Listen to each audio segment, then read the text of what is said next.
1.2 FTE. We said, if you are willing to work in that school, you're going to get basically 20% more.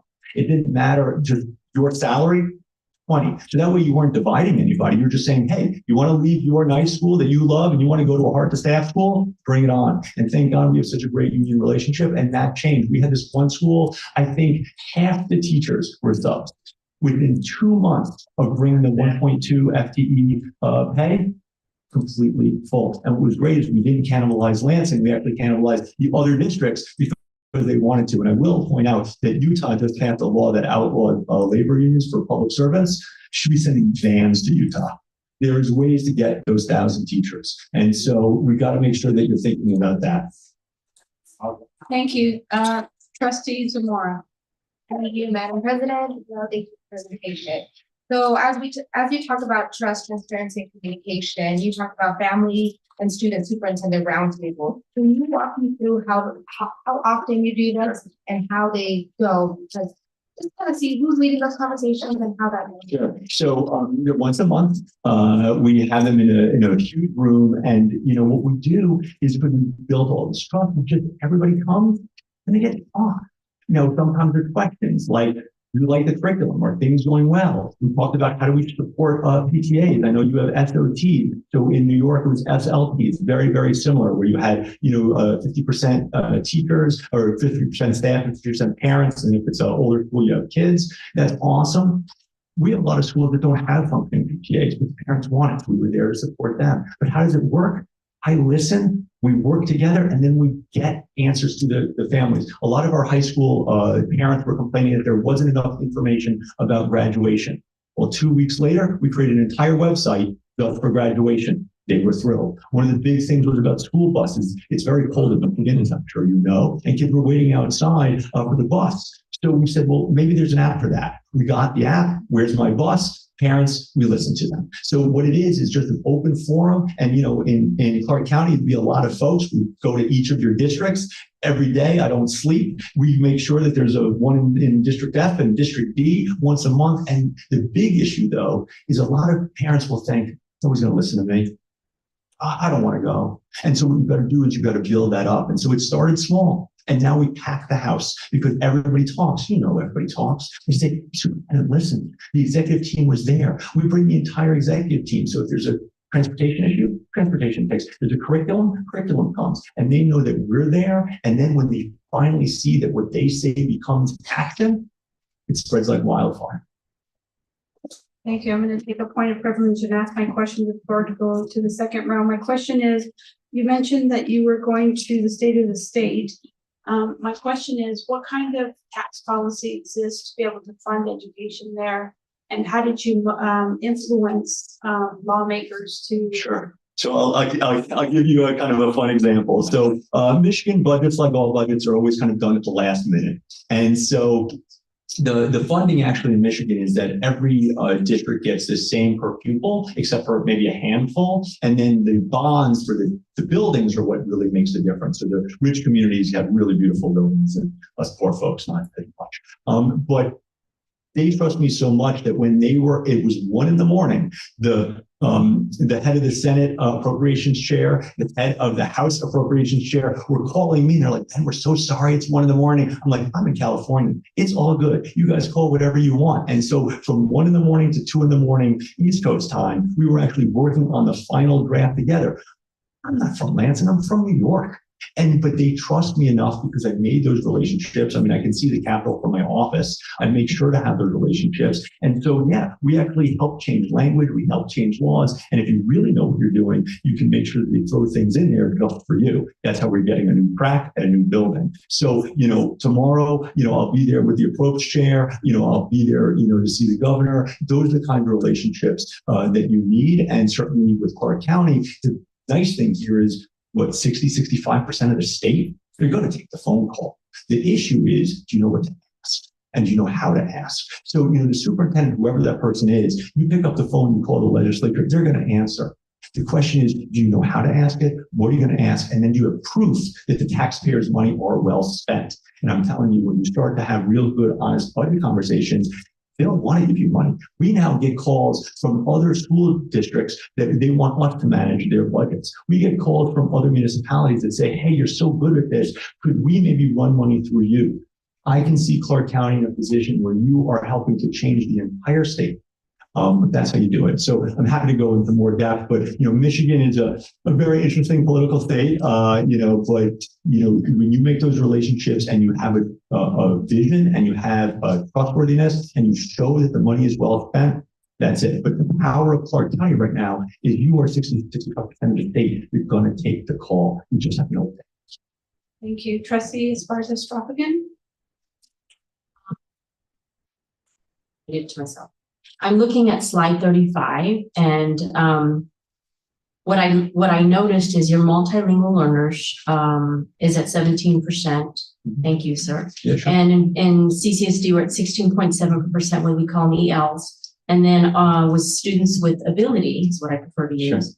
Sure. Yours is 23% and ours is 14.5%. So I want to hear specifically, because we're an international city, we're 24/7, we have over 100 languages. What is your plan for the fact that our proficiencies are single digit for those populations? Yeah, I mean, the same thing with Lansing. We have, I think, 75 languages in Lansing. We're a huge hub for refugees, huge hub for immigrants. There's a couple of things. There's a lot of different kinds of kids, right? You can't treat everybody the same. First question is, are you coming from another country where English isn't your first language and you might not have had either formal schooling, or you had some schooling where you're not going to necessarily understand going into a big, large high school, even what Google Classroom is. So what we did is we created a newcomer center, which allowed students to come in, get very special training, very special support, just learning how to open up a locker. Because high school kids can be pretty mean. And so you want to make sure that they feel super, super comfortable. So there's a lot that you can do there with MLs or ELs. You've got to make sure that the teachers are trained. You have to make sure that there's appropriate curriculum. A lot of times there's not appropriate curriculum. And sometimes what's really bad is when kids don't necessarily know English, they're treated like they can't learn, when in fact they're probably super fluent in maybe 13 different languages. And so you have to make sure that the intake is such that you know where the kids are, what their levels are. And then you need to have programs for them. We've moved the needle on MLs, and we're, at 17, which you said is pretty similar. Those kids are doing, you can't raise graduation rates by 26% if not everybody's moving up. And it's about treating each kid individually, making sure that they have what they need. And sometimes they're misplaced in the wrong class, in the wrong school. We'll make sure that those kids are finding the right place. And for, students with special needs, alternative learners, the issue is, people think sometimes that because you have an IEP, it means you can't learn. That's nonsense. It just means that you might learn differently. And so you have to make sure that you are following the IEP to a T. The teachers are trained to do that and given the supports. Being a teacher is really hard. And then when you add the extra burdens of things like IEPs, you have to make sure that your special ed team is always there as a support, not just punitive. And so what we've been able to do, again, going from 50% compliance to 100% compliance, is now that we have the annuals, the re-evals, and all those things, now the teachers are empowered to actually make the changes that they need to do. And the other thing that happens sometimes, sadly, because of racism, classism, is sometimes we see things like behavior as actually IEPs, and they're not. And so we've got to make sure that we're checking who's getting referred, how they're getting referred. And what we've actually done in Lansing is we have a large percentage, 23, but you'd be amazed at how many we're actually not doing, because what we find is, in fact, kids doing fine. It's just that they had a fight. So we stopped it, right? And so there's a lot of things that we can do. And certainly with the district this large, you're going to want to have centers that have real excellence and skill, because learning how to work with MLs and students with IEPs, there's a lot there, and you want to make sure that every one of those kids is supported. Happy to go forward. So. Thank you. With that, that concludes our time.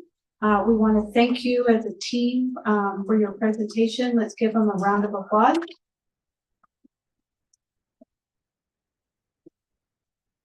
Back at 6:00.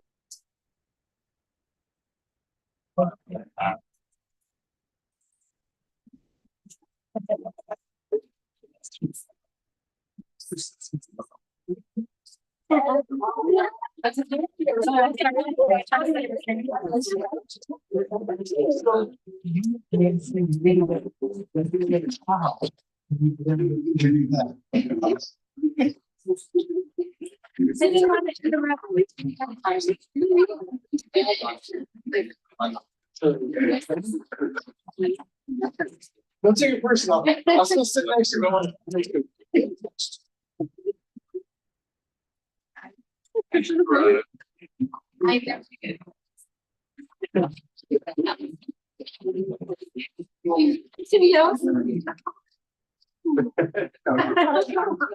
Look, you just started.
Buying dances, why he's buying donuts.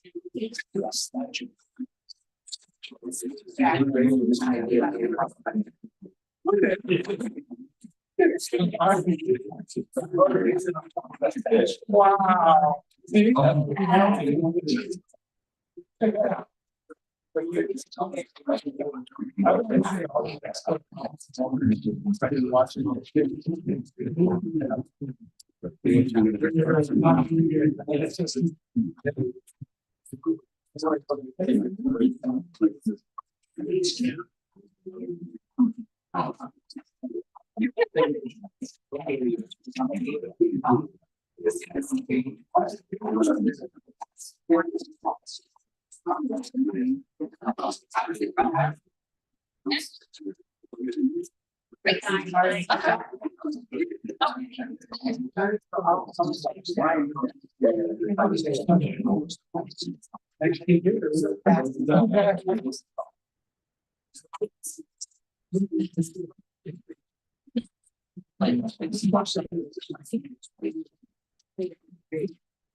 Jerry around and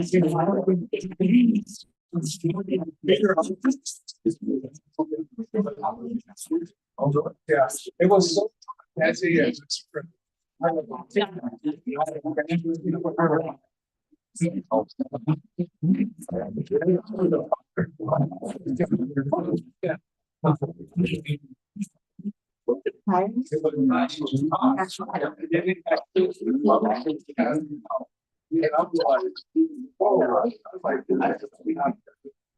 Kitchen meeting in there. I said, hey. You're not.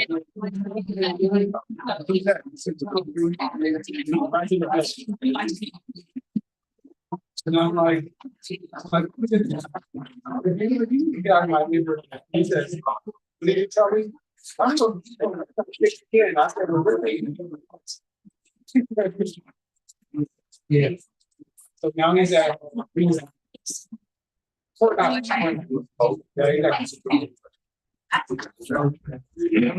That would be the best thing you said. That's about. People hurry. I don't he didn't like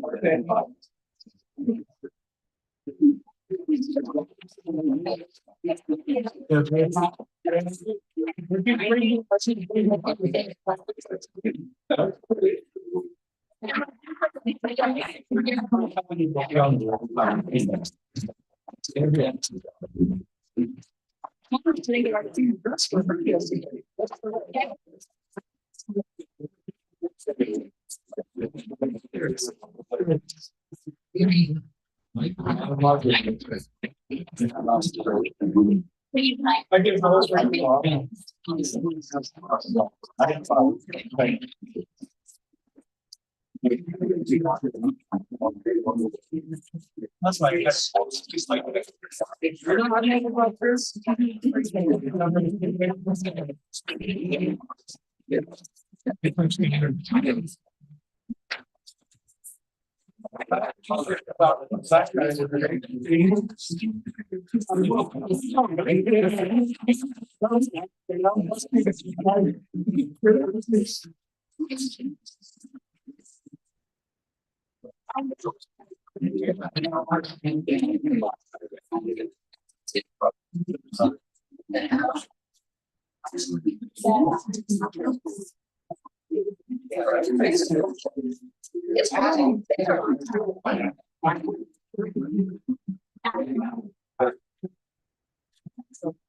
even gonna do it, we would already.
Hi, for the audience members, 2-minute warning, 2-minute warning to take your seats. Thank you. Yeah.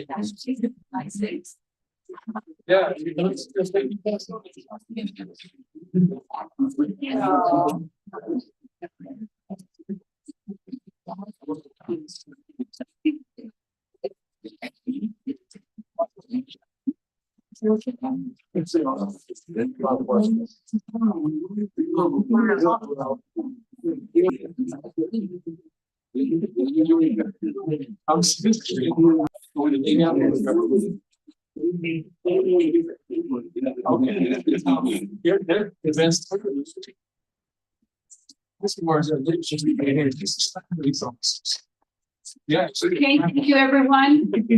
Dr. Perez, if I could invite you back up to introduce the candidate. Welcome back. So this will be the final candidate of 4 to present and interview for the first round of interviews with the trustees. So without further ado, I give you Joan first. Thank you, Madam President, members of the board. For the record, my name is Joan Ebert, and I am your 4th and last candidate in this process. Good evening. My mom was 18 when I was born. My sister was born 18 months later, and then my father left us 18 months after that. And so when I think about a 22-year-old that had her life in front of her, and how she made sure that we had what we needed. And being a multi-biracial child, that I was exposed to things early on, and I had the resources that I need. I was a free and reduced lunch kid, free and reduced lunch family.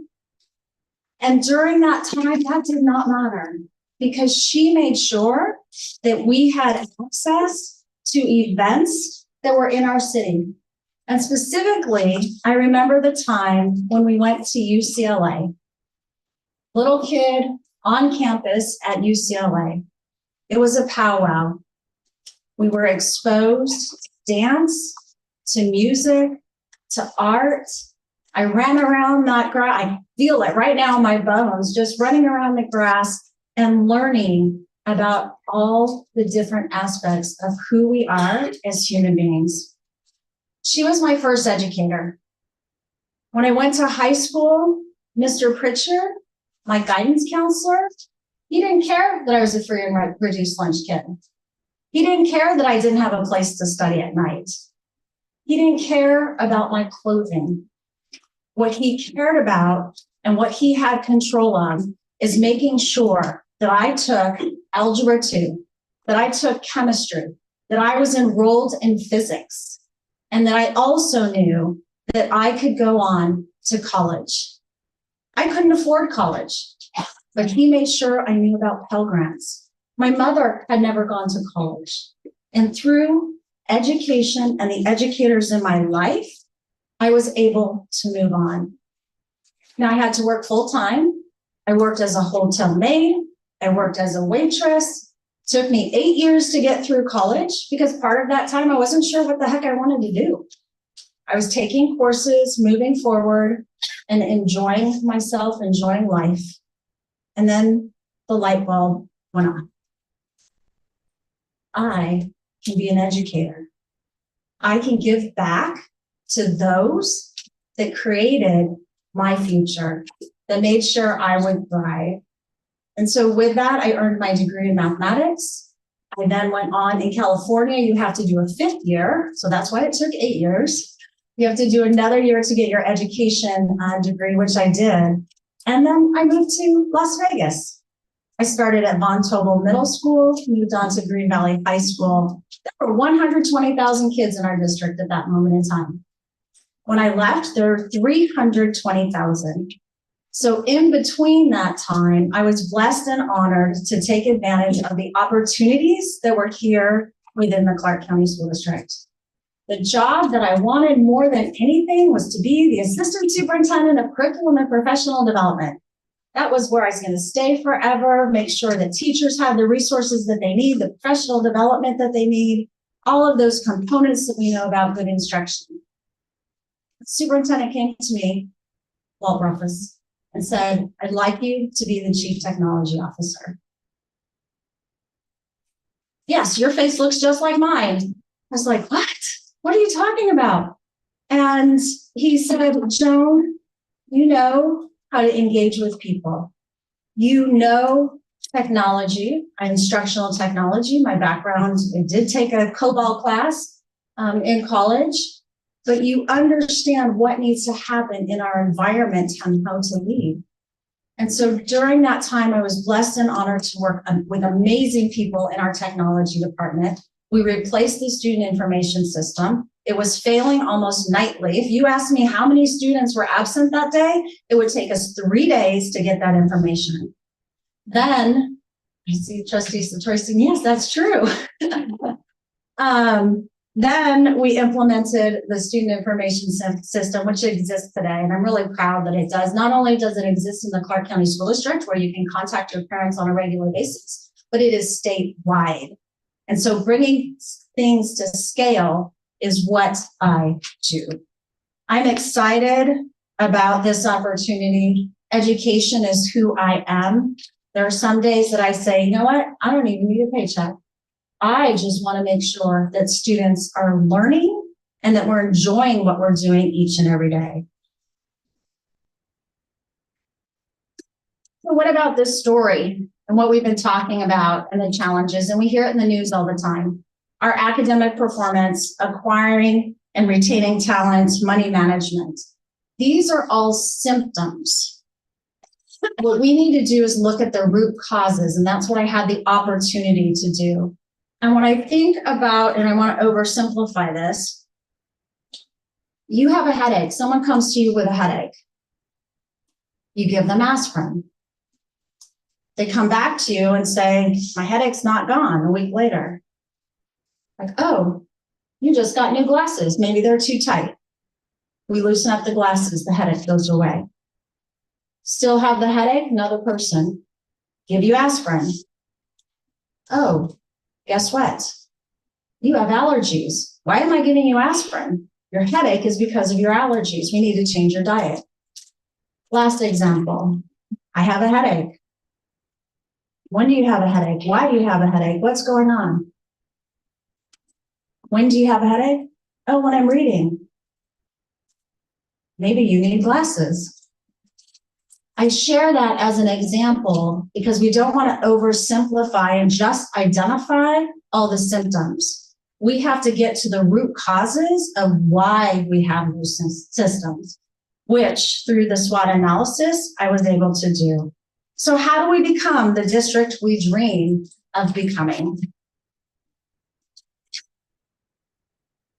Went through the analysis with a climate and culture survey. This was produced by the Clark County School District in May of 2023. Also have the district-wide survey annually, the Nevada report card, superintendent leadership profile, and in the news. They are color-coded as I go through these slides. The SWOT analysis, strengths, weaknesses, opportunities, and threats. The table's set, here we go. What is our strength? Our strength is our passion. When we recognize, incentivize, and energize the passion of 44,000 employees, to support our education, to support our students, there's nothing that can stop us. We have passion for science and inquiry, passion for critical thinking. We have passion for creation and invention. We have passion for civic engagement, passion for athletics, our passion for our arts, our culture, passion for service, and passion to share with the rest of the nation our excellence that we conduct each and every day in our schools. If we want our students to achieve excellence, we must re-energize this passion. The passion exists here in CCSD, but the organization isn't tapping into it. If we want our students to achieve excellence, we must re-energize this passion. We do this by creating student-centered learning environments. We infuse student voice and student choice into learning by allowing them to co-design curriculum and extracurriculars. We implement real-world lessons, project-based learning that connects our academics and careers. We transform our professional learning, making sure that it's differentiated. We have educators that are attending professional development that could be teaching the professional development. We need to make sure that changes and changes quickly. Finally, investing in every single staff member, whether I'm a teacher in the classroom, I'm an aide, I'm a bus driver, I'm the principal, assistant principal, or superintendent. When we energize this passion, we will and can move forward. So what is our weakness? Communication. The quality of our communication, the content of our communication, and the absence of our communications. From the Climate and Culture Review, 32% of our staff do not believe we are transparent about our communication and that our lack of information and input regarding their ability to be included in the decision-making. We have similar data with parent responses. We see that it has not just happened overnight, but it has been years. And so what have we been doing? How have we been listening to our parents, and how can we move forward? Understanding our goals. 38% of the staff said they understand the goals. If we set goals as a team for our school district, and only a third of our staff understand the direction and where we're headed, where are the other 2/3 of our staff going? They may be heading towards our North Star, but we're not sure. This has been indicated in our data. What are we doing? Why are we doing it? How is it going? Strengthening our communication. We need to make sure that we have feedback channels, that we implement anonymous surveys or suggestion boxes, that we're transparent in our decision-making, that our information is accessible, and we need to empower our school leaders to provide the information. It doesn't always have to come from central office. Our parents love their schools. Our parents care about their community. So why wouldn't we have our teachers and our schools be the one to deliver a message? In an organization this large, we need to make sure that the communication is tight in between the communications office and the teacher in the school, but it is doable. When I am empowered as an educator to deliver a message of the school district, my community understands I'm part of it, and parents understand that I am part of the decision making. Opportunity, partnership. We have so many opportunities in identifying first what we need to conduct community needs assessment to make sure that we can align our partnerships with our district vision and goals. We need to engage our parents, our teachers, our students in identifying potential partners. They know who's in our community. They know the people around their schools. Building relationships and key stakeholders, local businesses, corporations, our colleges and universities, faith-based organizations, working with our churches, making sure that our synagogues that are there to support after-school programs and family services. We need to make sure government and civic groups build relationships with city officials, law enforcement, and public health agencies. Establishing clear partnerships with MOUs, how you can enter into our school system and provide supports for us and our educators. I'm going to take a moment here and talk about something that we're very excited during the last legislative session that came to fruition, increasing our per pupil funding $25,000 or 25% increase. As your state superintendent, I was extremely proud of this work, and it was with the governor in a bipartisan way. We talk about partnerships that were conducted and needed to happen to make this system's change. When you look at these qualifications as a superintendent leadership profile, we're looking at systems change. To create a movement, you have to unify, in this instance, the entire state, not only a district, to make this change. The role of the team that I led was there to demonstrate the return on investment. And so we were there to make sure the legislators knew that by investing in education, you would have a return on that investment. Starting with early on, Zoom and Victory schools. That program, it wasn't made available statewide, right? You had to apply for a grant for certain schools at that moment in time. But the student outcomes were amazing. And that drove the decision to change a 54-year-old funding formula. Think about that. It was 54 years old. Our demographics within our state and our school district were not the same 54 years ago. We needed to make sure that we were funding our students, our ELL students, our at-risk students, our GATE students, our education students, because we know our students can. Given the right resources, when we meet our students where they're at, we want our students to achieve school build. Here, I'll use as another example of work at scale. They're over a partner learner. It took all of us traveling across. Students can learn. That's the first 100 days. Thank you. Great. And then scroll down. And quite frankly, what our students want to engage in, they want to know the partners to develop this document. The curriculum and where students can see that they're at.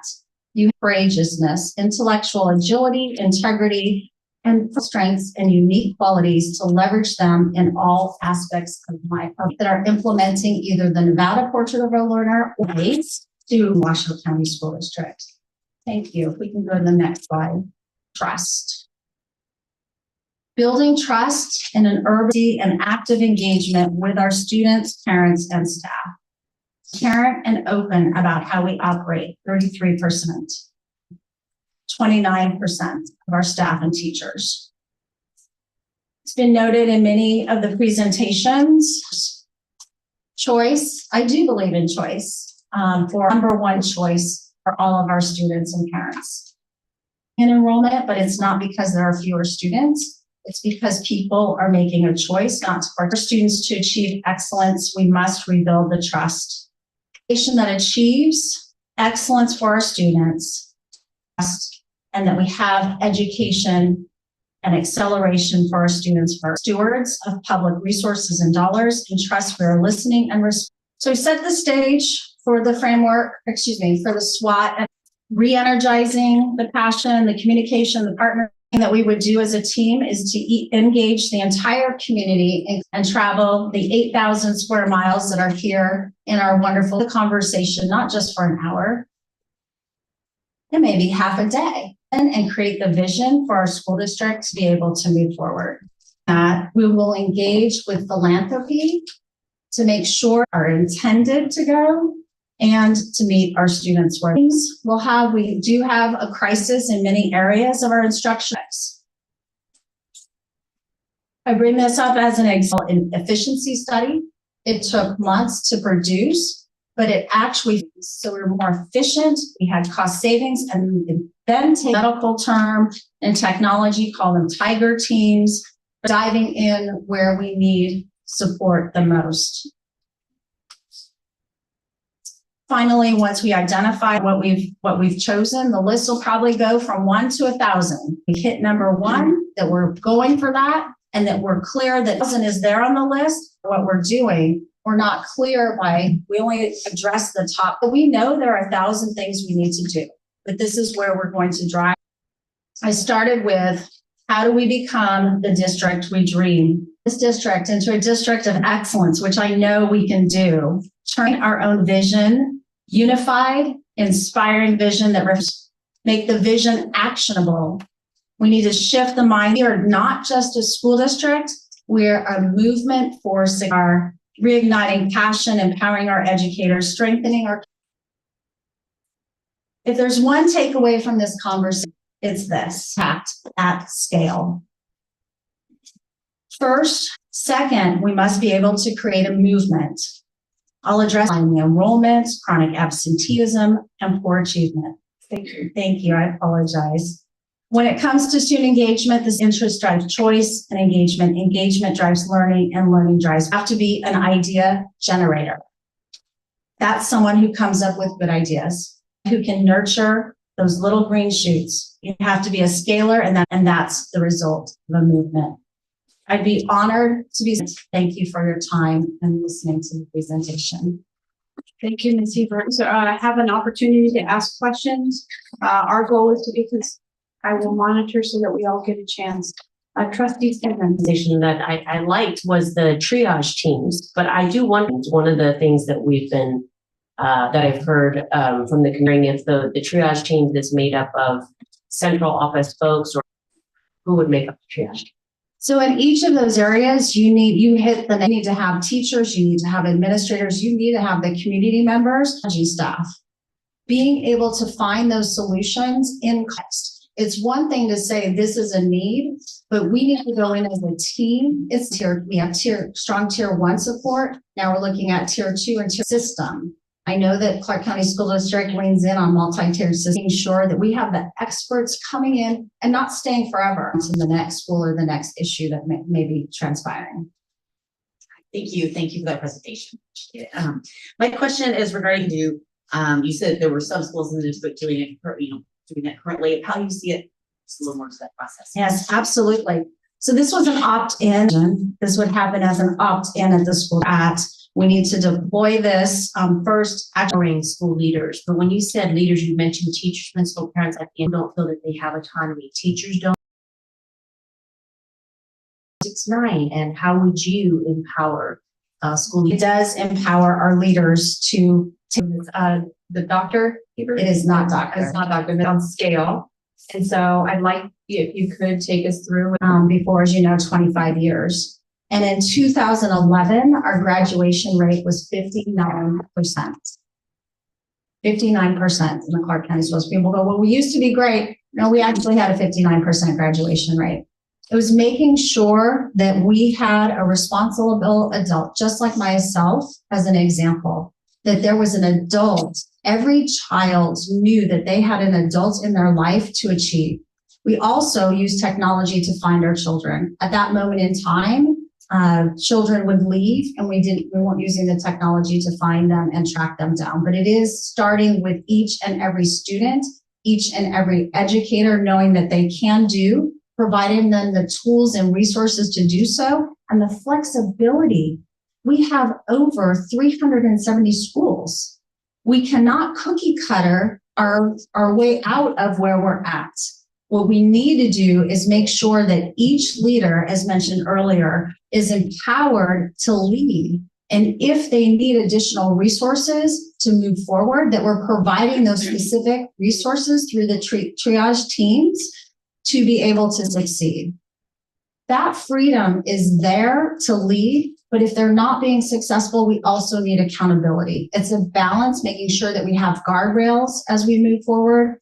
But specifically to your question, at that moment in time, to see the gains in graduation rate going from 59% into the 70s just in 4 years was a team effort, knowing with a can-do attitude, not that we can't, that we can, and providing the resources to do so. Thank you, Trustee Henry. Thank you for your presentation.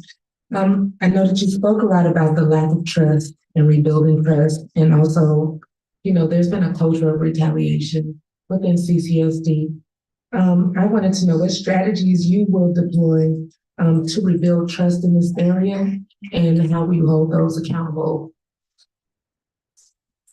Thank you for the question. And that just breaks my heart. And retaliation, that is not acceptable anywhere in any environment, especially in a school district. What are we teaching our children if that is happening? So number one, in dealing with those issues head on, working with our associations, making sure that people have the skill set to deal with the hard truth. When I come to you with a problem and you do not agree with me, let's have a civil conversation. Let's talk about discourse. Let's talk about how we can move the universe forward together. We all need to be in a room to tackle what we have, and through that conversation, get higher ground. So retaliation is not acceptable in any way, shape, or form. I know sometimes too that people feel they might be being retaliated against, and sometimes it is just someone having a conversation of how to do things differently. So also receiving information. So each instance you need to take separately, but retaliation should not exist in the school district. Thank you. Thank you, Trustee Cavazos. Thank you, Ms. Ebert, for this presentation. What would your triage team look like in the area of transparency and communication? What would be the first steps that triage team would be taking? Thank you for the question. Specifically with communication, we need to make sure that the people that we have within our communication department are well equipped to make sure that they can do their job. Starting first with teachers, making sure that we come in and meet teachers where they're at. Currently, I meet with teachers across the entire state. I just had my meeting with them last week. In making sure, it's listening, right? First off, in communication, we always think about talking, but it is about listening to where people are at and how to move forward.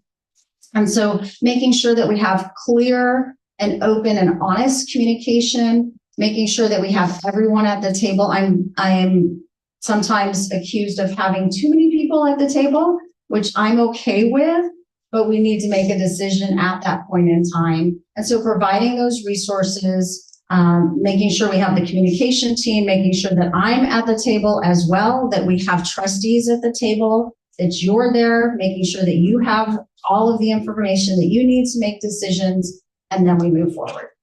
Thank you so much. Thank you, Trustee Barron. Thank you, Madam President. Welcome, Madam Superintendent. State Superintendent, of course.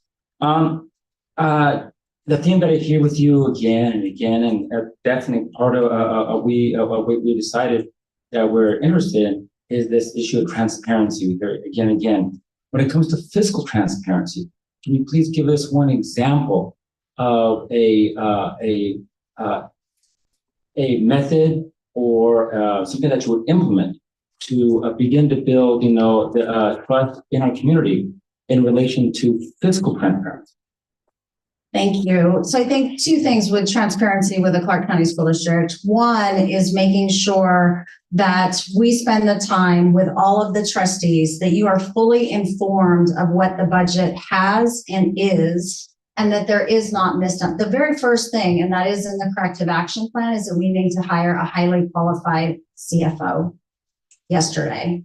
That work and how we work forward from there, making sure that all of it, and I guess I want to say two things. Number one is there is open book, which when I was in the school districts, that was a piece of transparency, making sure that it was online.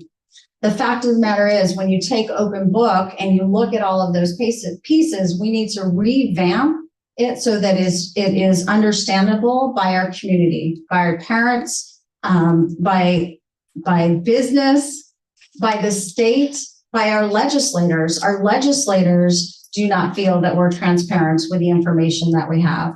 So it's over communicating, spending the time within the budget, making sure that there is examples of how the funding is used, and then also diving deep into individual school budgets as we move forward. Thank you, Trustee Biasotti. Hello, thank you for your presentation, Ms. Ebert. You shared with us the wonderful experiences you had as a child and the significant impact good educators had on you throughout your life, despite challenges you faced. You have achieved so much.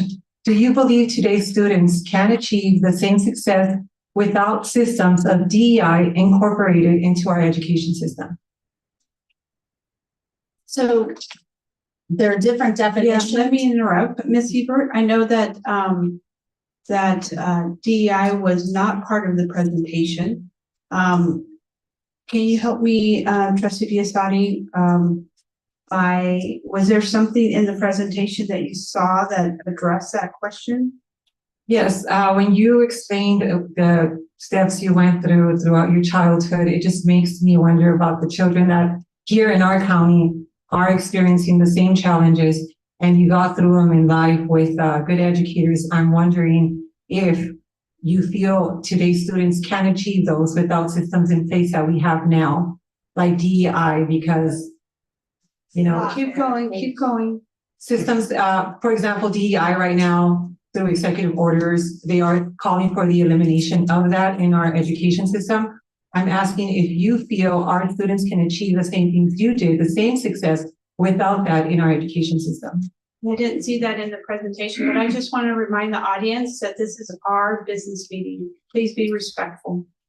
So, Trustee Biasotti, I want to call you Trustee Biasotti.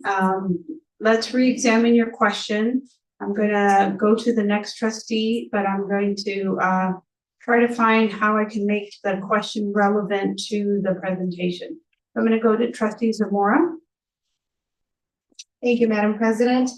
You spoke a lot about the triage team and being able to use that as a resource to prioritize some of the issues. My question is, how would you decide that? And two, how do you communicate back to the community or the district staff that it might not be in the priority, for as a whole, but how do you have that conversation and communication? Thank you for the question, Trustee Zamora. With the triage teams, they will be cross-functional teams. And so, as I explained earlier, having a teacher, having a student, having a administrator, these are staff that we already have that are cross-cutting the system. It's doing a 360. Each one of these,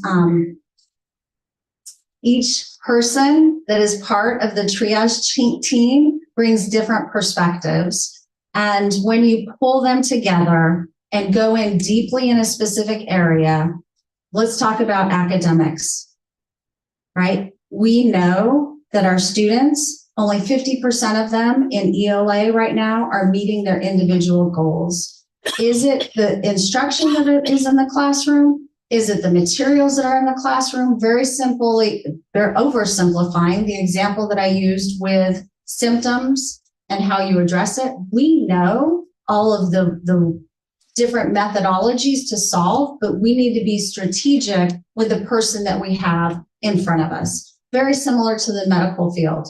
When we're assigned a doctor, a nurse, they go in and they ask us questions and we go deep into root causes, and then we pull in the experts in that area to meet where our individual needs are. That's what we will be doing within our school district. Thank you. Trustee Johnson? Thank you. Superintendent Eve, I appreciate the presentation. One of the things you highlighted pretty directly was the 26,000 students that our charter schools and other entities have grown since 2016, I think the number was. Anyway, the question is, what is the way that we can change the narrative to make CCSD the first choice for families versus the other options that families seem to be choosing over us today? What we start with is what we said our biggest threat is, and that's trust. We need to be transparent in what we're doing in everything. There has been silence in some instances of the school district when we needed to own up that we had issues.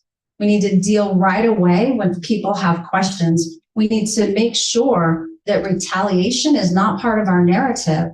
To sit here and hear that as a parent in a school district, is that where you want to send your child? That narrative of we can, we will, we need to be we are and we can be a destination school district.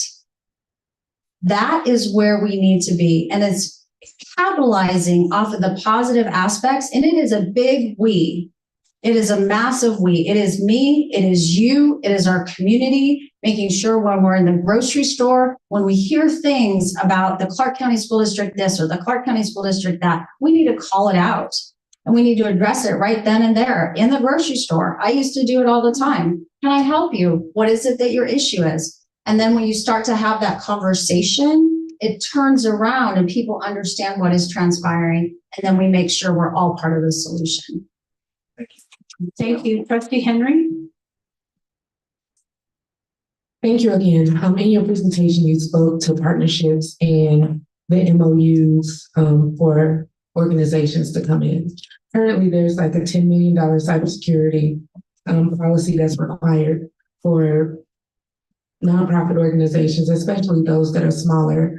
What would you do to streamline the process to make it more equitable for smaller nonprofit organizations to partner with the district? Thank you for that question. So I'm not familiar with that specific requirement within the school district, but I definitely would work with our business and finance office. Also pulling in some other partners. Is that a best practice to have that high level of insurance when we have partners coming into our school district? And if it's not attainable, then how do we get to yes to make sure that both the school district is protected as well as those that are entering the school district, right? Insurance is important in many ways. And so creating that balance that we get to yes as we partner, and there are many creative ways to do that. Thank you. Trustee Stevens? So you talked about in the very beginning, you mentioned re-energizing educators. So what steps would you take to accomplish that? Like, what does that look like? I ask, I spoke earlier about my teacher group that I have, and we start out every single session about what's going well and what's not going well. And 99% of the time, people just want to be heard. They want to be seen. They want to be heard. They want to know. They want you to know where they're at. We have a teacher that came in the other day that said she wasn't doing great. Why not? What's going on? She actually had her foundation and her were going off and everything else. People bring themselves to work each and every day. We need to have empathy and understand where everybody is coming from. I think sometimes we think that I will say our teachers are superhuman in many ways, but they're also human. And We come to work each and every day. Teachers do, principals do, students come to work with things that we're not aware of. But if we teach ourselves how to communicate and to see environment and how we can move our classroom in the Clark County School District where we have spaces where our students can be the same. And we need to have empathy and respect for who we are. Okay, so the challenges. How would you ensure our students who might be facing similar challenges achieve the same level of success?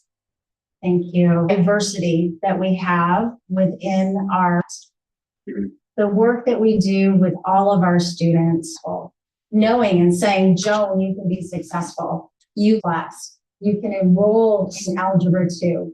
We need to can do no matter their circumstances. I know they're together in all of the languages that we use for all of our students to achieve. 2 minutes, 3 minutes. Trustee Cavazos. Steve, you talked about taking something off of specifically having to do with the so-called CAN curriculum and teachers would like to teach.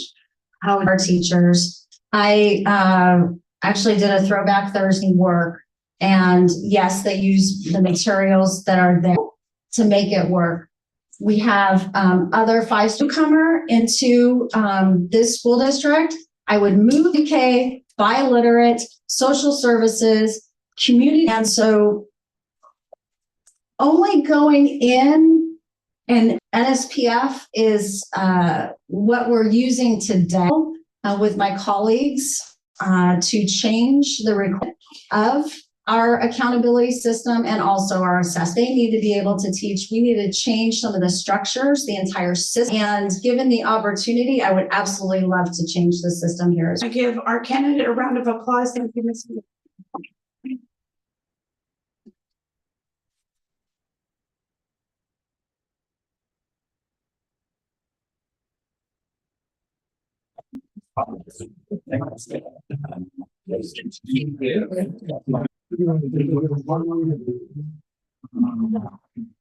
Hey, boss. Yeah.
Yeah.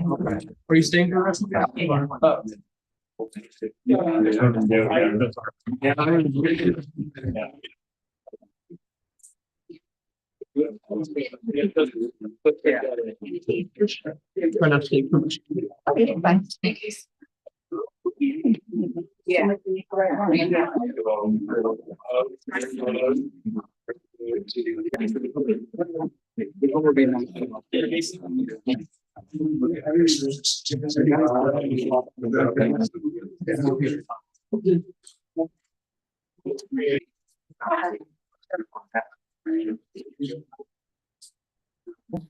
Before I got here. Yes. Change that.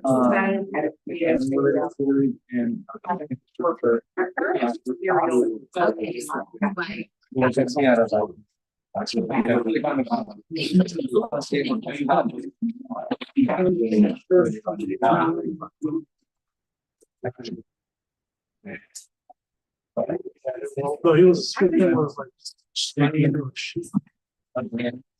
Yeah.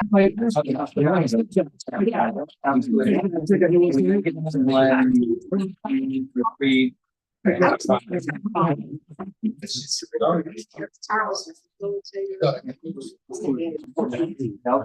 we had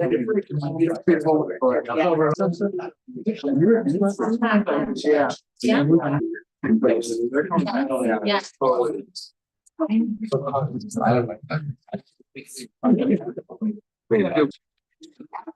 Yeah.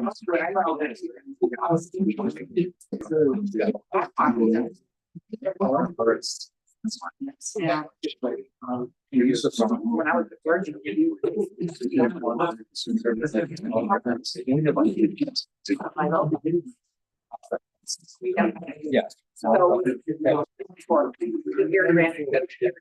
So.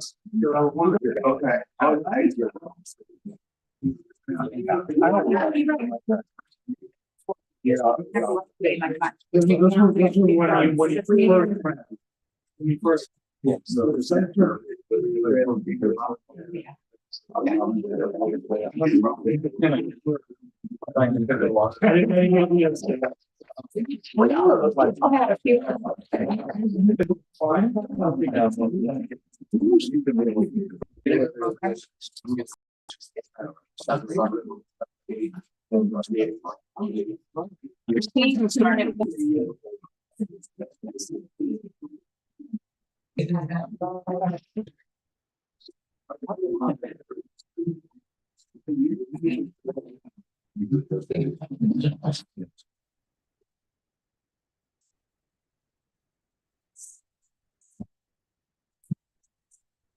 Okay, we're going to resume our meeting. We're going to go ahead and go to item 2.02.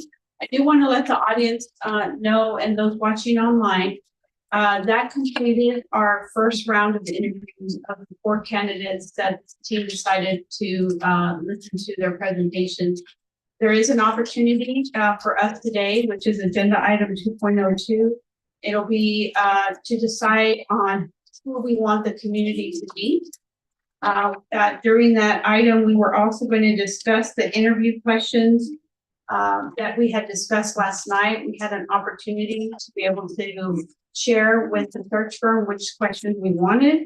And then we also are going to be looking at a revised timeline. There's an opportunity for the community to participate on March 10th or 11th.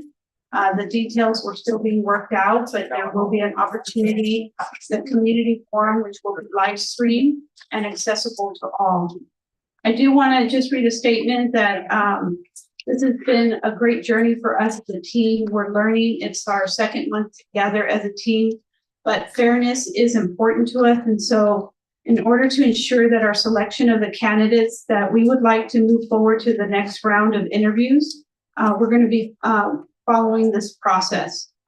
We will engage in discussion of the candidates, we'll entertain public comment, and then we'll entertain a motion for the candidates to move forward. It'll be made by me, and then it'll be second, and then we will vote on who we decide to move forward. So with that, I'm going to go invite our search firm to come forward. We're first going to talk about the interview questions, and so Dr. Perez. Great. Tonight there is reference material to the questions that were submitted after last night's meeting. Those were compiled and then presented back to the board tonight. Those are not, that's not the right reference. Pull up.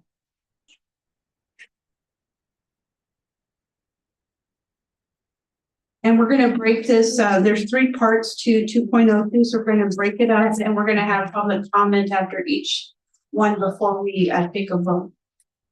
Great. So questions were submitted by the trustees. If there were common questions, then the trustee's secondary question was included. And so we do have a list of questions that will be asked on March 11th, which is the second round of interviews with the board. However, it's important to note that these are springboard questions, and that anything, just like tonight, that the candidate begins to talk about, then relative to these questions that probe the very big areas of school governance and leadership, then the trustees can then dive in and do follow-up questions to dive in a little bit deeper with those answers. And so what we'd like to have for tonight is an approval of these questions so that there's an even playing field for each of the candidates. These will be the springboard questions. And then, of course, the trustees will ask any follow-up questions relative to the answers that are given. Thank you. And there is a second sheet, right, to that? Yes, there's a second page to that as well. There we There go. they are. So each trustee has a question to ask, and this is our starter question. Just like we did today, if there's enough time, we may be able to ask more. But these are the starter questions. And so at this time, then, I would like to open it up to public comment. Dr. Bimo, Marie, if you're, yeah, she's still here, and then Vicky Kreidel. Madam President. Oh, Madam President, Oh, yes. discussion first, so. Oh, yes, I please open it forgot up for about this. that. Yeah, thank you so much. Discussion? Any questions from the trustees about our interview question? Trustee Cavazos. Thank you, Madam President, and deferring to Dr. Perez. If we have questions on here, in all fairness to the candidates, and so when we do have these interviews, if we have a multifaceted question, I would ask that we use some discretion with the help of our entire team and with our consultant, that it's not something that would be kind of a roadblock for them to try to answer, because I see one question here that is about 3 or 4 different parts. So I would ask that maybe we try to condense that. I will use my own question as an example. If you look at the second question that's there, I kind of combine the 2 factors so that it would not be difficult for the candidate to answer. So I would ask that we do that with all the questions. Thank you, trustee, for the suggestion. Any other trustee Biassatti? I would like to follow up with that and just say that I don't believe we should modify the questions. I think they very much are representative of what our pending issues are. We have already put that forth, and I appreciate that they are being presented. And so adjusting or modifying our questions feels as a kind of being cut off or censored, and I don't care for that. Thank you. Thank you. The way that I took it is that if we can be as concise as possible with our question, that's how I took it. Because if we are concise, then it allows the candidate to be able to spend more time answering it. So nothing about censorship, but more about being concise. That's how I'm taking it. Dr. Perez, do you want to answer? Yeah, and my only recommendation would be to ask the question, even if there's a few of them that are leading to one another in the same topic area, ask it all at once, and then allow the candidate to decide how they're going to answer really that topic. Because some of these longer ones, they do really kind of build off of one another. So I would say just don't go back and now the next one and now the next one. Give the candidate the opportunity then to just answer based on that topic. And again, you know, I do want to reiterate that because all these interviews are public, the idea that the first person would go first and not know any of the questions, and the second and third, or whoever many would know them all, it makes sense, again, to have these springboard questions public that's fair across the board for all of you. Thank you so much, Dr. Perez. Any other discussion? Okay, seeing none, public comment, Dr. Bimo, and then Marie. Nices.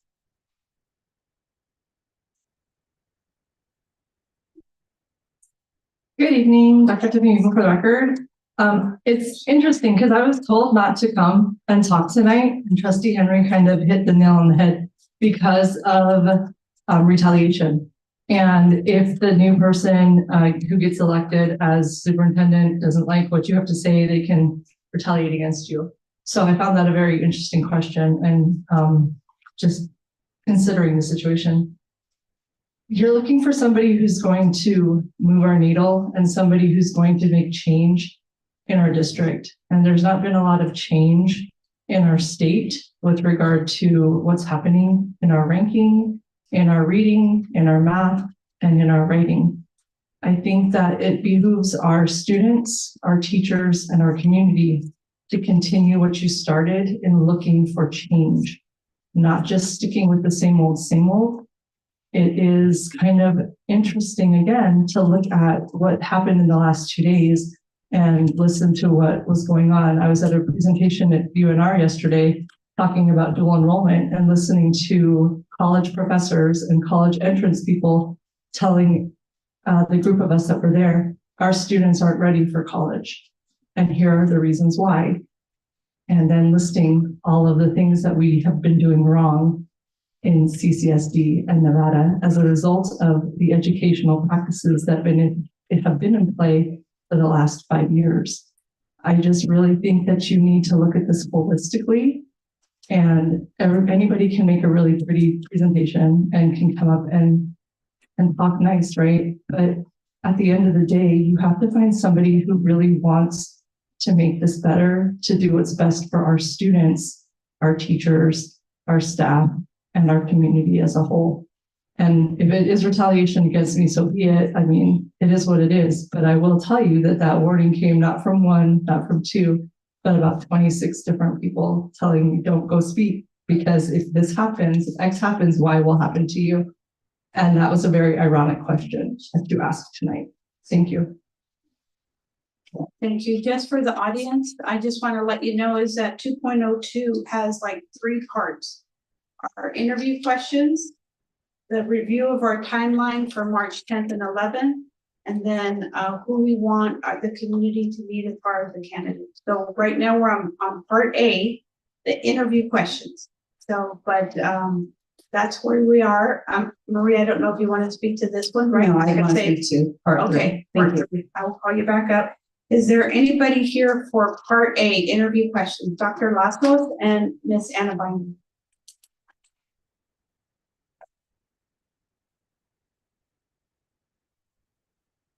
Does this work? Yeah. Well, first of all, thank you, Trustee Bustamante Adams, for clarifying that there is a 3-parter here.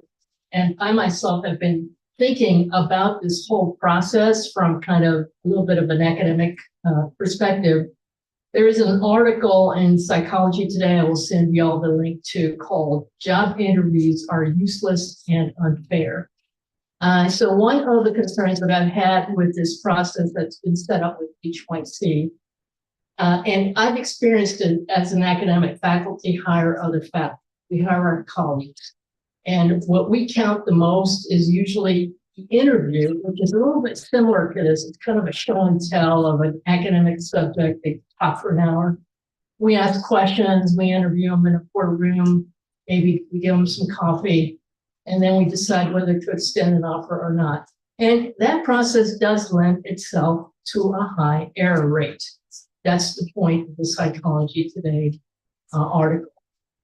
How can you correct? I mean, you have this process already, so we can't go back. So how can we do as much as possible to correct? So one thing that I like are these questions, because the more unstructured the process is in terms of questions, the more it lends to, for example, you have somebody here who is a Spartan from Lansing. I hate Spartans because I went to University of Michigan. If you would have said anything about the Spartans, so it was like, stop listening immediately. What is the relevance of that to being superintendent, right? So there's a lot of stuff, extraneous stuff that feeds into our biases. And that interview that lasts an hour can just go completely off. You know, so structured questions are a good thing, and sticking to the structured questions, agreeing on the criteria as you have are good. What I am concerned about, though, are these emails that you get, and I know you're getting them, that are, some of them are just flat out lies, and some of them may be some kind of personal bullshit that happened that none of somebody. Let's use correct words. I'm sorry, I do this in class, but I teach adults.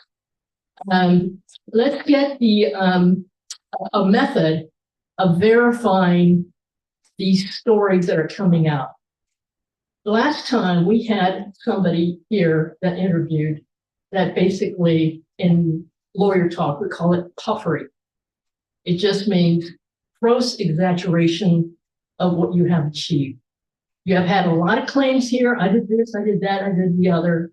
Who's going to check up on that and make sure that what these people are saying is actually accomplished? So I'm also concerned about that. Lastly, the best predictor of what you're going to do is what you did in the past. So please remember that as we go through the process. Thank you. Is there anyone else that would like to speak on part A, the interview questions? We're going to take a vote. Okay, Ms. Binder, please proceed. Thank you, Madam President, and I am here for the questions. So I know I've never brought my children to these board meetings in all these years, but I don't know if you can see it, but I have a son of color, and I have a son who is in our special education program. So what I'm about to say, some people in this community might not take it the right way. And Madam President, I was prepared to be kicked out of this meeting to stand up for children like mine in this community tonight. First of all, a trustee asked a question of our only candidate who is a woman of color tonight. And I am sorry, I was about to launch out of my chair, and thank you guys so much for having the question corrected. I honestly just could not believe it. And a reminder for the record, education isn't just about what's in the curriculum. It's about the kind of community we want to build. Some people want to push a one-sided agenda, but that's not what school is for. We're here to teach kids how to think, not what to think. Critical thinking, empathy, and understanding different perspectives. That's what real education looks like. Diversity, equity, and inclusion programs aren't some political ploy. They make sure every student feels like they belong. They don't push an agenda. They create an environment where all students, no matter who they are, can succeed. Getting rid of these programs in the name of patriotism isn't, honestly, it's not who we are. Nevada is one of the most diverse states in the country. Paradise was ranked number 9. Vegas was number 22 in 2004. That's not a weakness. That is our strength. It's what you hear when they say we're battle-born. Our students deserve an education that actually prepares them for the world. They'll have to work to our schools reflect. For interview questions.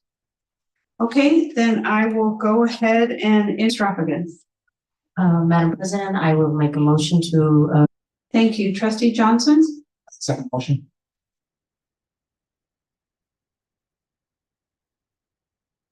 That passes 7-0. Our next part B.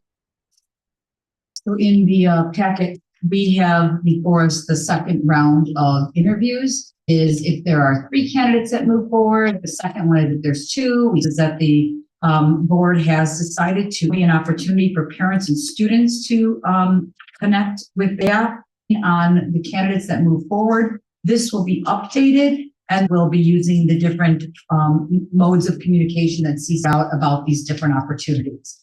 And so at the community care will be opportunities to engage with the finalists from 5 to 8 p.m. We changed slightly based on where we land tonight, but information in terms of location, room numbers, etc. Thank you. This time. Thank you, Madam President. Now I'm going to try to remember my question for me, sharing that out for the folks who want to submit questions beforehand. Great.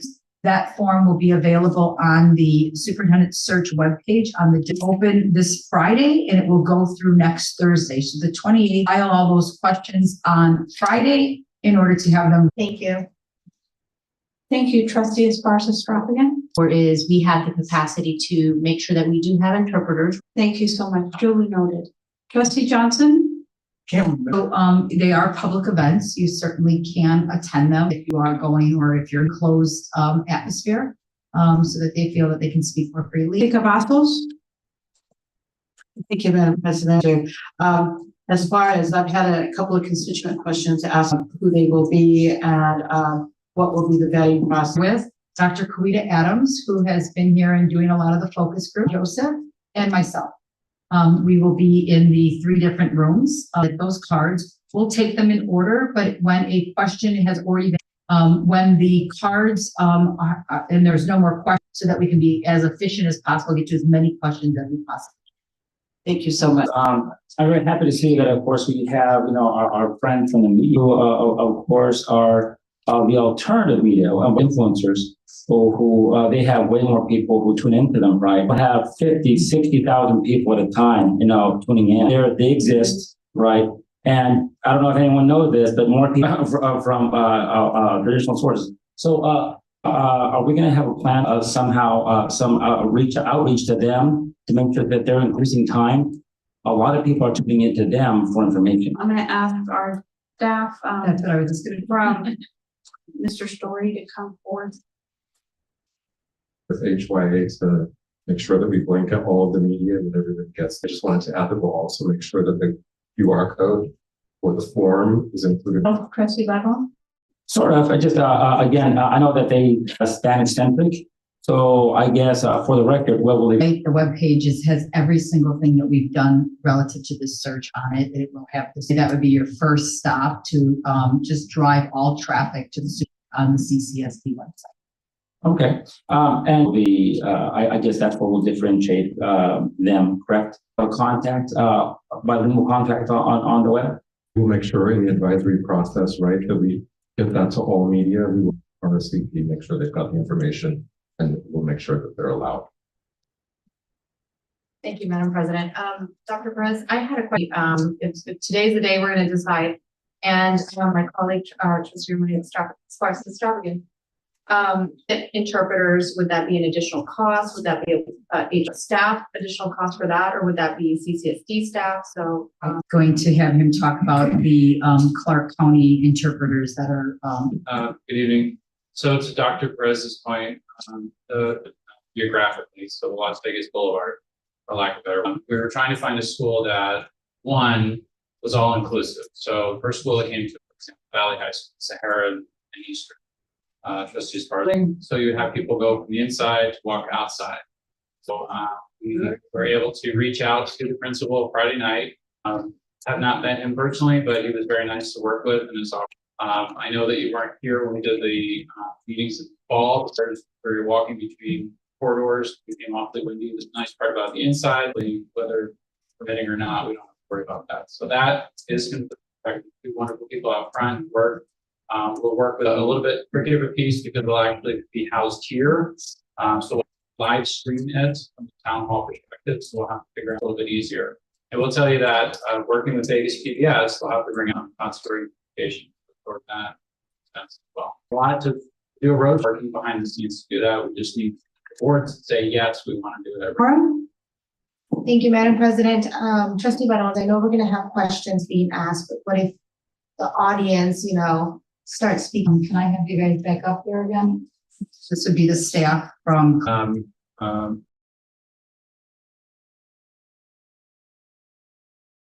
Let us know what we can do. Search for a person so that we'll have, and then of course myself, and just to make sure that they're on site. But there are a lot of logistics that we have to plan, make sure that we're ahead of time. Be more in the background. Of what will come out for the actual, and so this I anticipate we'll get a larger turnout than the vote, but the largest focus group that we had was about 40 people. Oh, go ahead. Trustee Satori, to your point. So originally, when we had thought of doing this on March 25th, suggested plan was to do this at Las Vegas Academy because the Performing Arts Center seats 1,000 people. The challenge with moving it up to the 10th is that the garage structure is not completed yet. So I actually went down there with Trustee Zamora and Trustee Johnson. We actually toured the facility, and the foreman said, the garage isn't going to be available till then. So that would have been the ideal spot because of that capacity. I will tell you with Vegas PBS and the cameras, Marilyn, who's the booth right now, she knows those cameras are big tripods and they bring out a big group for it. So yeah, it's going to be maneuvering, but as Dr. Perez said, attending all the the focus meetings, the largest group was 40. So, Thank you, Trustee. As far as Extravagant, Dr. Perez, I just want to thank you for hanging with us. You did an outstanding job for the community forums when we collected feedback for the leadership profile. I attended 3 sessions specifically to just witness your process and also to hear, right, what people were wanting. My question is the format that you utilize for that, would you do the same for this? The format is just a little bit different because it's less of a conversation, right? There'll be questions and then the candidates will be giving answers similar to what's tonight. But there will be an opportunity also for the community to give feedback rather via an exit form, via feedback form that I think will be helpful to the trustees. It will literally focus on the different areas of the desired characteristics in the leadership profile and provide an opportunity for the respondent to rate how well they think that candidate has done on a Likert scale relative to that area assets they bring. And so it will be forced choice, but I think it will provide some good insight and at least some feedback to the people who have come out and attended these. Thank you for that specific, because it is a different process. I, speaking as an individual, will not be attending because I do want to respect the space and the ability for safe sharing to be exchanged. But I do want to ask, and I thought it was helpful how you guys set the norms straight in the very beginning of what it would be and what kind of parameters were for if conduct, if anyone was being unprofessional or inappropriate. And so I think that was helpful it wasn't that particular space, but I think to Trustee Zamore's point, I just want to remind your group, because you do this so well, you're the experts, but it was really helpful when that was done. I appreciate the feedback and we'll make sure we set those protocols at the beginning of the event. Thank you. Thank you. Trustee Diaz-Paddy?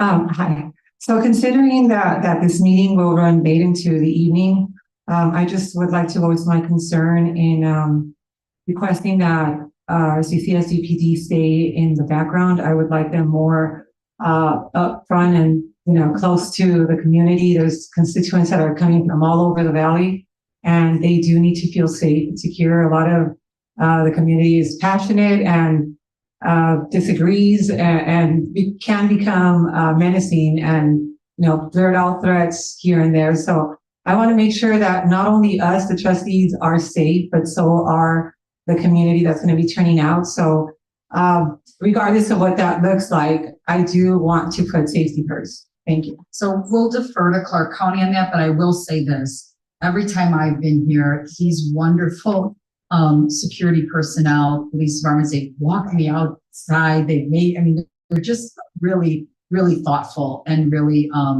helpful. And they really make you, I think, feel very good. And so we will defer to your normal protocols. Certainly the staff is all here to hear that tonight. But I just want to say that having been coming here now for 6 months, I really appreciated the feeling that I have every time I come and walk out late at night into the parking lot. So I appreciate that, Trustee. Thank you. Thank you. Trustee Barron? Thank you very much, Madam President. And Dr. Perez, thank you so very much for guiding us through this far. I just want to make a couple of comments. Number one, Rancho High School is probably a really good location. Yeah, I know I taught there for only 28 years and did my student teaching there. I graduated from their class in 1987. Well, it's okay. I have class 1988 here and someone else overseeing the whole thing. Only class of 1986, and I can go on and on. But hey, no. But in all seriousness, if you can make it to Captain Field, you can make it around to high school. We actually have pretty close connectivity to 2 major freeways, 15 and 90. Lots of parking, and I live in that neighborhood, and I can testify to you that it's safe. Okay, just to put this out there. Yes, North Vegas does not lead the state in violent crime. By the way, I'm on the North Vegas City Council. I'm happy to say that. And I can obligate.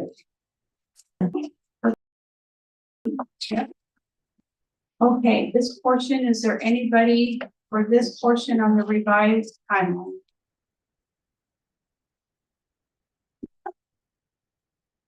David Gomez for the record, Nevada Peace Alliance president.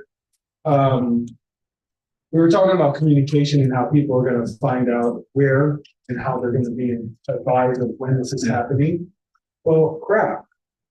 Hope that's okay. The problem is that I get a message for everything. Catherine missed this, Catherine missed that, David missed this, Joshua missed this, Antonio missed this. I'm like, Jesus Christ. Man, how many misses do they do in this class? What is going on?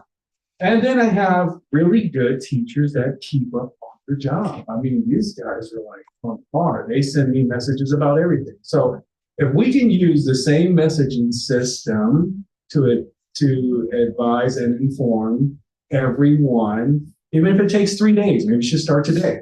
Maybe you should start tomorrow. I don't know. And let them know, hey, this is what's going on. Please click this to go to the website. Please click this to see the QR code or wherever, get the Google form. There is a way to do this. And just to let you know, David Gomez did recommend this, okay? Just in case something else come out. So, this is one of those things where if we can find a way to communicate with parents on a constant basis and the community, we can do it the same way because each one teach one, each one tells one, in the community, we all talk to each other. So I'm pretty sure they say, hey, did you get this? Hey, did you get this? Hey, we're having this going on. And more than likely, most parents in the Latino community say, hey, we have this going on. I know what Isaac's talking about, La Fuga. There are some people out there that do a lot of social media and they have a tremendous amount of Latino followers. So, if there's a will, there's a way. If there's no will, then forget about the way. Thank you. Thank you. Mr. Abraham? Abraham Camejo for the record. I am glad to hear that Rancho High School is being considered for the location. I am on the SOT team for Rancho High School. I'm also an alumni. Mr. Barron was also my teacher at one point, so we can blame him for things I know. And I also was taught by Chris G. So I am a product of the school district. Talking about inviting our community, yes, I agree. La Pulga does get a lot of followers. I currently have friends messaging me right now, asking me questions when the town hall meeting is at. So I believe that we do need to do a little better on advertising, maybe take out a Facebook ad. And lastly, you'd be surprised the targeting you can do with $100 on Facebook. Also, regarding security and personnel at school. So I'm very familiar with Rancho. As much as I love our police officers and those serving in the line of blue, also would like to make a recommendation that we invite some of the detectives to be inside the crowd but not wearing a full uniform. Currently, our community is somewhat afraid of our men and women that are serving our community with the badge. So if we can still have that protection, but if we can blend them in and use our detective services accordingly, so that way we're not going to scare any of our parents or our community members that would like to come out. So I would obviously defer to those plans with the chief of police and have those plans implemented. Obviously, we do want to have the metal detectors present, but we also don't want to, once again, scare away our communities. We want to make sure that this town hall is inviting and that way we can have a formal engagement moving forward and be more transparent. That's all I had to say. Thank you. Thank you so much. Seeing no other public comment. Oh, thank you. And Ms. Binders? I'll keep it quick. Thank you, Madam President, members of the board. So at the last meeting, Danielle Ford offered the take care of your data for free. We knew it wasn't going to happen, but she wanted me to extend the offer. I'm sure I'm going to speak for her. She is also willing. She is so good at targeting those Facebook ads. If you don't know anything about Danielle, she is an amazing marketer. So I'm sure she would love to assist you if you guys need anything in that regard. And I hope she's not going to text me and show me. And then also in the future, a service I would like to provide is if Trustee Brown is going to throw out our ages and the years that we graduated. I would very much love to be the liaison that takes care of that for you. So just want to throw that out there too. Thank you, Ms. Binders. Seeing no other comments, then I would entertain a motion to approve the revised timeline and format of the meetings inclusive of the community forums. I see Trustee Barron. I'd like to make a motion to approve that. Thank you, Trustee Cavazos. I will second that motion. Thank you. Please cast your votes. Okay, that passes 7-0. The last item is our selection of the candidates that to proceed as finalists in the next round of interviews. This will be, like I said, an opportunity for those candidates to meet with the community. And with that, is there any, Dr. Perez, would you like to add anything? Okay, Are there any questions from our trustees? Trustee Cavazos. Thank you, Madam President. Were you still going to go ahead and give like an explanation of the process that we reviewed? I did, but I could repeat it again if you want me to. In order to ensure that our selection of the candidates that the board would like to move forward to the next round of interviews is fair, the following process will be utilized. The board will engage in discussion of the candidates. The board will entertain public comment, and then we will take a motion for each candidate to move forward. That'll be made by the president in the order in which they were presented. Any other questions?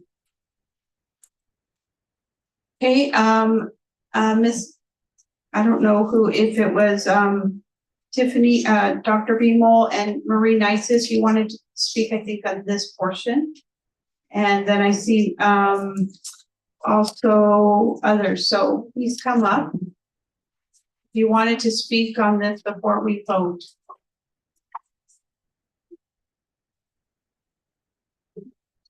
Dr. Beamol, please proceed. Dr. Tiffany Mills-Rockard, my first comment was for this comment, so do I have to do it again or no? I'm sorry, I'm confused. That's okay, thanks, thank you. Marie.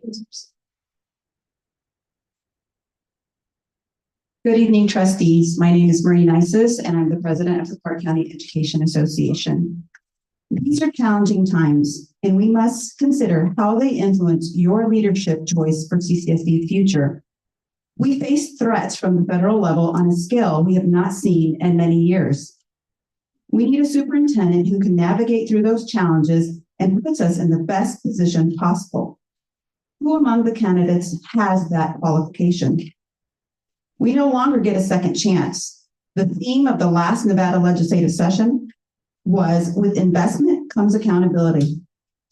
If you see the legislation being moved this session, which CCA supports, you will understand that lawmakers and the governor are fed up with poor performance. They are expecting change, and they're expecting it now. The legislators and the governor are ready to work with a known quantity. This is not the time for someone to learn on the job how to effectively run a school district this size. Nor is this the time to have someone lead our district who does not have the political acumen to successfully work Nevada state politics for CCSD. Feel-good stories are what they are, feel-good stories. Unfortunately, they don't move the needle. Candidates who see the horizon are positioned to lead CCSD forward are the ones CCEA supports. The size of CCSD as a district demands system changes on a scale that matches our challenges. Progress in a few schools does not translate to system changes that we need for our district size. Building systems with a team of highly effective implementers in finance, academic funders, I help in moving significant legislation and funding at the state level for the past